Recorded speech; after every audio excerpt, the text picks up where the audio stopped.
முதலீட்டாளர்களுக்கு வணக்கம். ஃபெட் அப்படின்னா என்ன? Federal Reserve system. அதோட ஷார்ட் ஃபார்ம் தான் ஃபெட். இந்தியால எப்படி பேங்க் எல்லாம் ஹெட் வந்து ரிசர்வ் பேங்க் ஆஃப் இந்தியா இருக்குதோ அது மாதிரி ஒவ்வொரு கண்ட்ரிக்கும் ஒவ்வொரு ஹெட் ஆஃப் த பேங்க் இருக்கும். அதாவது நீங்க ஆஸ்திரேலியால பாத்தீங்கன்னா ரிசர்வ் பேங்க் ஆஃப் ஆஸ்திரேலியா, ஜப்பான்ல வந்து பேங்க் ஆஃப் ஜப்பான், இங்கிலாந்துல வந்து பேங்க் ஆஃப் இங்கிலாந்து. இந்த மாதிரி அமெரிக்கால இருக்கக்கூடிய பேங்க் எல்லாம் ஹெட் வந்து federal Reserve system. Okay Praveen, FeTNA என்னன்னு எங்களுக்கு புரிஞ்சிருச்சு. இந்த ஃபெட் வந்து இன்ட்ரெஸ்ட் ரேட்டை ஏற்றி இறக்குறதுனால நம்ம இந்தியன் ஸ்டாக் மார்க்கெட் வந்து ஏன் வந்து ஏற்ற இறக்கங்களை சந்திக்குது.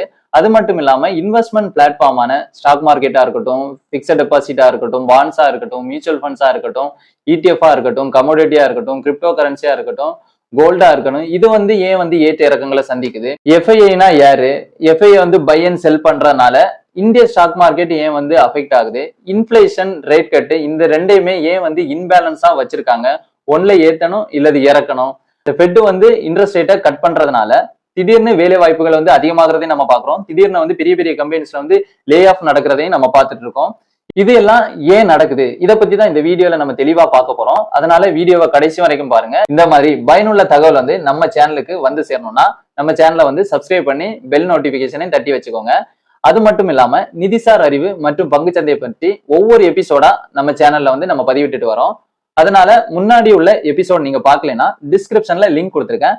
அந்த வீடியோவை பார்த்துட்டு இந்த வீடியோ பார்க்கும்போது இன்னும் தெளிவா உங்களுக்கு புரியும். இன்ட்ரெஸ்ட் ரேட் அப்படின்னா என்ன? வட்டி விகிதம். இந்த வட்டி விகிதத்தை நம்ம ரெண்டு டைப்பா பார்க்கலாம். அதாவது ஒன்னு என்னன்னா பிக்சட் இன்ட்ரெஸ்ட் ரேட், இன்னொன்னு என்னன்னா ஃப்ளோட்டிங் இன்ட்ரெஸ்ட் ரேட். இந்த பிக்சட் இன்ட்ரெஸ்ட் ரேட்ல நம்ம வந்து ஒரு 5 லட்சம் ரூபாய் வந்து 5% நம்ம கடன் வாங்கினோம்னா 5 வருஷ பீரியட்ல ஒவ்வொரு வருஷமும் நீங்க 5% வச்சு அந்த அசலோட சேர்த்து நீங்க பே பண்ணா போதும். இது வந்து பிக்சட் இன்ட்ரெஸ்ட் ரேட். இன்னொன்னு என்னன்னா ஃப்ளோட்டிங் இன்ட்ரெஸ்ட் ரேட். இந்த ஃப்ளோட்டிங் இன்ட்ரெஸ்ட் ரேட்ல நீங்க லோன் எடுக்கும்போது ரெப்போ ரேட் அனௌன்ஸ் பண்ணுவாங்கல்ல, அதை டிபெண்ட் பண்ணி நீங்க வந்து வட்டி பே பண்ற மாதிரி இருக்கும். அது என்ன பிரவீன் ரெப்போ ரேட் அப்படின்னு நீங்க கேட்டீங்கன்னா, பேங்குக்கெல்லாம் பேங்கா இருக்கக்கூடிய RBI, Reserve Bank of India, அது வந்து ரெப்போ ரேட்டை அடிக்கடி வந்து ஏத்துவாங்க இறக்குவாங்க. அதை பொறுத்து வந்து நீங்க லோன் பே பண்ற மாதிரி இருக்கும். அதாவது லோன் இன்ட்ரெஸ்ட் பே பண்ற மாதிரி இருக்கும். இப்ப நீங்க 5 லட்சம் ரூபாய் லோன் வச்சு ஃபர்ஸ்ட் வருஷத்துல நீங்க 5% ரெப்போ ரேட் அனௌன்ஸ் பண்றாங்கன்னா நீங்க 5% இன்ட்ரெஸ்ட் ரேட்ல நீங்க பே பண்ணுவீங்க. அடுத்த வருஷம் ரெப்போ ரேட் 6% அனௌன்ஸ் பண்றாங்கன்னா நீங்க 6%ல அந்த 5 லட்சம் ரூபாய் நீங்க இன்ட்ரெஸ்ட் ரேட்ல நீங்க பே பண்ணுவீங்க. இதே இது இந்த மறுபடியும் இன்ட்ரெஸ்ட் ரேட் கம்மியாக்குனாங்கன்னா, அதாவது ஒரு 4% ஆக்குனாங்கன்னா நீங்க வந்து 4% இன்ட்ரெஸ்ட் ரேட்ல நீங்க பே பண்ணுவீங்க. இதுதான் பிக்சட் இன்ட்ரெஸ்ட் ரேட்டுக்கும் ஃப்ளோட்டிங் இன்ட்ரெஸ்ட் ரேட்டுக்கும் உள்ள வித்தியாசம். இது தெளிவா உங்களுக்கு புரிஞ்சிருச்சுல. அடுத்து நம்ம பார்த்துட்டோம்னா, இப்ப பெர்சனலா நம்ம வந்து லோன் எடுக்கணும்னா நம்ம என்ன பண்ணுவோம்? அதாவது ஒன்ல கவர்மெண்ட் பேங்க்ல லோன் எடுப்போம், இல்லது பிரைவேட் பேங்க்ல நம்ம லோன் எடுப்போம். இதே இது அந்த பேங்குக்கு வந்து லோன் எடுக்கணும் அப்படின்னு நினைச்சாங்கன்னா அவங்க என்ன பண்ணுவாங்க? பேங்குக்கு எல்லாம் பேங்கா இருக்கக்கூடிய ஆர்பிஐ, அதாவது ரிசர்வ் பேங்க் ஆஃப் இந்தியா, அவங்ககிட்ட வந்து அவங்க லோன் எடுப்பாங்க. இதே இது அந்த ஆர்பிஐ வந்து அவங்களுக்குள்ள லோன் வேணும் அப்படின்னு நினைச்சாங்கன்னா அவங்க வந்து வேற கண்ட்ரில இருந்து லோன் எடுக்க ட்ரை பண்ணுவாங்க. அதாவது வேர்ல்டுலயே பொதுவா இருக்கக்கூடிய கரன்சி வந்து என்ன? டாலர். அந்த டாலரை வந்து எங்க வந்து அவங்க லோன் எடுக்க முடியும்னா ஃபெட். அமெரிக்கால பேங்க் எல்லாம் பேங்கா இருக்கக்கூடிய ஃபெடரல் ரிசர்வ் சிஸ்டம், அதாவது ஃபெட், அங்க இருந்து அவங்க டாலர் வந்து லோன் வாங்குவாங்க. எதுக்கு Praveen Reserve Bank of India வந்து டாலர்ல வந்து லோன் வாங்கணும், ஏன் இந்தியன் கரன்சில லோன் வாங்கணும் அப்படின்னு நீங்க கேட்டீங்கன்னா, இப்ப நமக்கு இந்தியால ஆயில் நமக்கு தேவைப்படும், கோல்டு தேவைப்படும், இதே மாதிரி ஆர்மி எக்யூப்மெண்ட்ஸ் தேவைப்படும். இதெல்லாம் நம்ம இந்தியன் கரன்சியை வச்சு நம்ம பை பண்ண முடியாது. வேர்ல்டுல பொதுவா இருக்கக்கூடிய கரன்சி வந்து டாலர். அந்த டாலரை வச்சுதான் நம்ம வந்து பை பண்ண முடியும். பீப்புளா இருக்கக்கூடிய நம்ம வந்து ஒரு லோன் எடுக்கணும்னா ஒன்ல வந்து பிரைவேட் பேங்க்ல எடுப்போம், இல்லது கவர்மெண்ட் பேங்க்ல எடுப்போம். அவங்க வந்து லோன் எடுக்கணும்னா அவங்க வந்து ஆர்பிஐ இருந்து லோன் வாங்குவாங்க. அந்த ஆர்பிஐ வந்து லோன் எடுக்கணும்னா பேங்க் எல்லாம் பேங்கா இருக்கக்கூடிய வேர்ல்டுலேயே ஜென்ரலா இருக்கக்கூடிய பேங்கான ஃபெடரல் ரிசர்வ் சிஸ்டம், இவங்ககிட்ட இருந்து அவங்க லோன் வாங்குவாங்க. அதெல்லாம் ஓகே பிரவீன், இந்த இன்ட்ரெஸ்ட் ரேட்னா என்ன, அது எப்படி வேலை செய்யுது, அதெல்லாம் எங்களுக்கு ஓரளவு புரிஞ்சிருச்சு. அதாவது இந்த ஃபெட் வந்து இன்ட்ரெஸ்ட் ரேட்டை ஏத்துறனாலையும் இறக்குறனாலையும் நம்ம இந்தியன் ஸ்டாக் மார்க்கெட்டா இருக்கட்டும், இன்வெஸ்ட்மெண்ட் பிளாட்ஃபார்மா இருக்கட்டும், இன்ஃபிளேஷனா இருக்கட்டும், ரேட் கட்டா இருக்கட்டும், வேலை வாய்ப்பு அதிகமாகிறதா இருக்கட்டும், கம்மியாகிறதா இருக்கட்டும், இந்த சேஞ்சஸ் எல்லாம் ஏன் நடக்குது? எல்லா கண்ட்ரிக்குமே அவங்களோட மோட்டிவ் என்னவா இருக்கும்? அவங்களோட எக்கனாமியை வளர்க்கணும், அது மட்டும் இல்லாம அவங்களோட கரன்சி வேல்யூவை இன்க்ரீஸ் பண்ணணும்.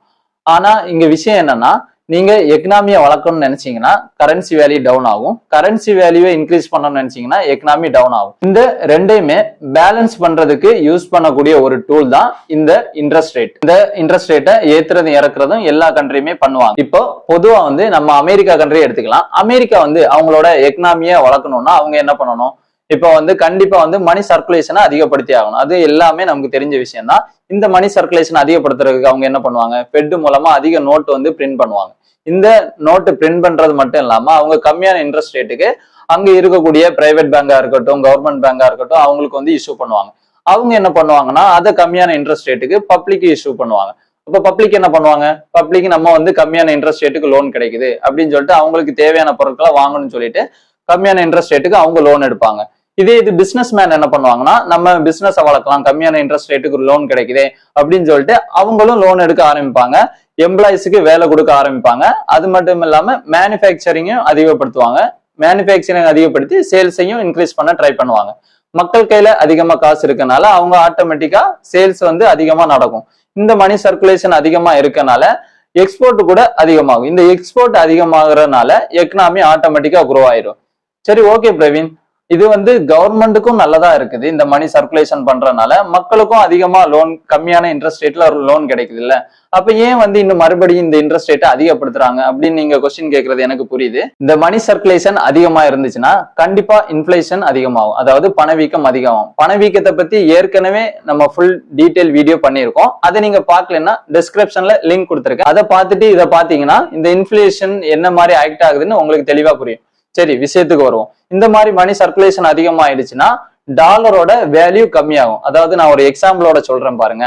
அதாவது இப்போ ஒரு பேனா இருக்குன்னு வச்சுங்களேன், அந்த பேனா வந்து ₹1 வச்சுங்களேன், எல்லார் கையிலையும் ₹1 இருக்கு. அப்போ ₹1 இருக்கும்போது எல்லாருமே அந்த ₹1 கொடுத்து அந்த பேனாவை வாங்குறதுக்கு ட்ரை பண்ணுவாங்க. இதே மணி சர்க்குலேஷன் அதிகமாகி எல்லார் கையிலையும் ₹10, ₹100, ₹1000 அப்படின்னு இருக்கும்போது ஒவ்வொருத்தரும் அந்த யார்கிட்ட அதிக காசு இருக்கோ அவங்க கொடுத்து அந்த பேனாவை வாங்க ட்ரை பண்ணுவாங்க. இதோ இப்போ ஒருத்தர்கிட்ட ₹1000 இருக்குன்னா அவர் வந்து ₹1000 கொடுத்து அந்த பேனாவை வாங்க ட்ரை பண்ணுவார். இதே மாதிரி எல்லா மக்கள்கிட்டையும் காசு அதிகமா இருக்கும்போது அதோட வேல்யூ இன்க்ரீஸ் ஆகும், மணியோட வேல்யூ டவுன் ஆயிடும். அதாவது நம்ம பாத்துக்கிட்டோம்னா ஒரு பேனா வாங்குறதுக்கே நம்ம ₹1000 கொடுக்குற மாதிரி இருக்கும். இந்த மாதிரி சிச்சுவேஷன் நிறைய கண்ட்ரில நடந்திருக்கு. அதாவது மணி சர்க்குலேஷன் அதிகமாகி அந்த கவர்மெண்ட் நிறைய பிரிண்ட் பண்றதுனால நிறைய இஷ்யூஸ் வந்திருக்கு. நீங்க இதை பாத்தீங்கன்னா ரீசெண்டா பாகிஸ்தான்ல நடந்துச்சு, ஸ்ரீலங்கால நடந்துச்சு, ஆல்ரெடி சிம்பாப்வே கண்ட்ரிலே நடந்துட்டு இருக்கு. அவங்க கரன்சி வந்து வேல்யூவே இல்லாம போயிடுச்சு. பிளாட்ஃபார்ம்ல பண்டல் பண்டலா வித்துட்டு இருக்காங்க. அதாவது நீங்க ஒரு டீ குடிக்கணும்னாலே நீங்க ₹1,00,000 கொடுத்துதான் ஒரு டீ வாங்குற மாதிரி சிச்சுவேஷன் வந்து அமைஞ்சிருச்சு. சரி, ஓகே பிரவீன், அப்போ வந்து நம்ம இந்த இன்ட்ரெஸ்ட் ரேட்டை கட் பண்றதுனால இந்த விஷயம் நடக்குது. அதாவது இன்ட்ரெஸ்ட் ரேட்டை கம்மி பண்ணி மக்களுக்கு மணி சர்க்குலேஷன் பண்றதுனால இந்த விஷயம் நடக்குது. மறுபடியும் நம்ம டாலரை வந்து இன்க்ரீஸ் பண்றதுக்கு நம்ம என்ன பண்ணலாம் அப்படின்னு நீங்க கேட்டீங்கன்னா, இந்த டாலரை வந்து நம்ம இன்க்ரீஸ் பண்றதுக்கு மறுபடியும் இன்ட்ரெஸ்ட் ரேட்டை அதிகப்படுத்தி, இந்த இன்ட்ரெஸ்ட் ரேட்டை அதிகப்படுத்தினா என்ன நடக்கும், நம்ம முன்னாடியே பார்த்த மாதிரி இன்ட்ரெஸ்ட் ரேட்டை கட் பண்ணா மக்கள்கிட்ட அதிக காசு எப்படி வந்து எக்கனாமி க்ரோ ஆகுதோ அது வந்து ரிவர்ஸ்ல நடக்கும். அதாவது இப்ப நீங்க இன்ட்ரெஸ்ட் ரேட்டை அதிகப்படுத்தினா என்ன ஆகும், ஃபெட் வந்து இன்ட்ரெஸ்ட் ரேட்டை அதிகப்படுத்திருச்சு, ஆட்டோமேட்டிக்கா அங்க உள்ள பிரைவேட் பேங்கும் கவர்மெண்ட் பேங்கும் அவங்களும் வந்து இன்ட்ரெஸ்ட் ரேட்டை அதிகப்படுத்துவாங்க. இன்ட்ரெஸ்ட் ரேட்டை அதிகப்படுத்தும் போது மக்கள் என்ன பண்ணுவாங்க, லோன் வாங்குறதை அவாய்ட் பண்ணுவாங்க. பிசினஸ் மேன் என்ன பண்ணுவாங்க, அவங்களும் லோன் வாங்க அவாய்ட் பண்ணுவாங்க. அப்படின்னா எம்ப்ளாயிஸ்க்கு வேலை இருக்காது. அப்போ வந்து எம்ப்ளாயிஸ் வந்து வேலையை விட்டு நீக்குவாங்க. இப்போவே ரீசெண்டா வந்து நிறைய ஐடி கம்பெனிஸ்ல லே ஆஃப் நடந்துச்சு, நீங்க பாத்திருப்பீங்க. அது எல்லாமே இன்ட்ரெஸ்ட் ரேட்டை அதிகப்படுத்துறதுனால வந்த ரீசன் தான். இப்படியே நடக்கும்போது நம்ம வந்து இன்ஃபிளேஷன்ல இருந்து டிஃப்ளேஷனுக்கு போயிடும். இது வந்து ஒரு எக்கனாமிக்கு நல்லது கிடையாது. அதாவது இன்ட்ரெஸ்ட் ரேட்டு கட் பண்றதும் நல்லது கிடையாது, மணியோட வேல்யூ வந்து டிக்ரீஸ் ஆயிடும். இன்ட்ரெஸ்ட் ரேட்டை அதிகப்படுத்துறதுனாலும் நல்லது கிடையாது. ஏன்னா வந்து எந்த சேல்ஸுமே நடக்காது, மணி சர்க்குலேஷன் இருக்காது, எந்த பொருளுமே வியாபாரம் நடக்காது, எந்த எக்ஸ்போர்ட் நடக்காது, எக்கனாமியே ஸ்லோ டவுன் ஆயிடும். இதை வந்து பேலன்ஸ் பண்றதுக்கு தான் ஃபெட் வந்து அடிக்கடி வந்து இன்ட்ரெஸ்ட் ரேட்டை ஏத்தவும் இறக்கவும் பண்ணிட்டு இருக்காங்க. இதனால இந்தியால ஏன் வந்து அந்த எக்கனாமி வந்து ரியாக்ட் ஆகுது அப்படின்னு நீங்க பாத்துட்டீங்கன்னா, நான் ஏற்கனவே சொன்ன மாதிரி சில நேரங்கள்ல ஆர்பிஐ வந்து லோன் வந்து ஃபெட் கிட்ட வாங்கியிருந்தீங்கன்னா அவங்க வந்து ரேட்டு கட் பண்ணும்போது ஆர்பிஐ என்ன பண்ணுவாங்க, இவங்க இன்ட்ரெஸ்ட் ரேட்டை குறைக்கிற சிச்சுவேஷன் வரும்.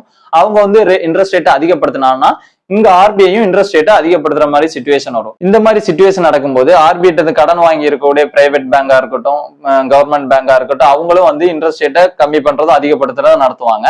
ஆட்டோமேட்டிக்கா பப்ளிக்கும் இந்த ரியாக்ட் நடக்கும். இன்ட்ரெஸ்ட் ரேட்னா என்ன, இதை வந்து ஏன் வந்து ஏத்தி இறக்குறாங்க, இந்த இன்ட்ரெஸ்ட் ரேட்டை ஏத்தி இறக்கும் போது நம்ம இந்தியன் ஸ்டாக் மார்க்கெட் இல்லாம இந்தியன் எக்கனாமி ஏன் கொலாப்ஸ் ஆகுது, இது வந்து எனக்கு வந்து டீட்டெயிலா புரிஞ்சிருச்சு பிரவீன். இதுல வந்து நம்ம கவனிக்க வேண்டிய விஷயம் என்ன அப்படின்னு நம்ம பாத்துக்கிட்டோம்னா, இப்போ வந்து அமெரிக்கால வந்து ஃபெட் இன்ட்ரெஸ்ட் ரேட்டை கட் பண்றாங்க அப்படின்னு வச்சுங்களேன்.